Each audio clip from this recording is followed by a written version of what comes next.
ব্রাহ্মণবাড়িয়ার সরাইল উপজেলার আরিফাইল গ্রামে সাগর দিঘির তীরে দাঁড়িয়ে আছে শতবর্ষ প্রাচীন এক নিদর্শন, আরিফাইল মসজিদ। ১৬৬২ সালে দরবেশ শাহ আরিফ এই মসজিদ নির্মাণ করেন। তার নামেই মসজিদের নামকরণ। মসজিদের আয়তন প্রায় ৮০ × ৩০ ফুট আর দেয়ালের পুরুত্ব ৫.৫ ফুট।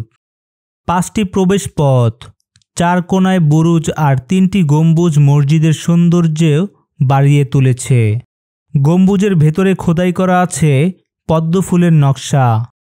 মসজিদের পাশে রয়েছে সাগরদিঘি ও জোড়া কবর নামে পরিচিত আরিফাইল মাজার, যা এখনও মানুষের বিশ্বাস ও আধ্যাত্মিকতার কেন্দ্র। বাংলাদেশ প্রত্নতত্ত্ব অধিদপ্তরের তালিকাভুক্ত এই মসজিদ আমাদের ইতিহাস আর ঐতিহ্যের এক অমূল্য সম্পদ। আরিফাইল মসজিদ যুগের পর যুগ দাঁড়িয়ে থাকা এক নীরব সাক্ষী। আরিফাইল মসজিদের পুরো ইতিহাস জানতে আমাদের চ্যানেলটি লাইক, কমেন্ট এবং সাবস্ক্রাইব করুন। পুরো ভিডিও লিংক ডিসক্রিপশনে দেওয়া আছে। ধন্যবাদ।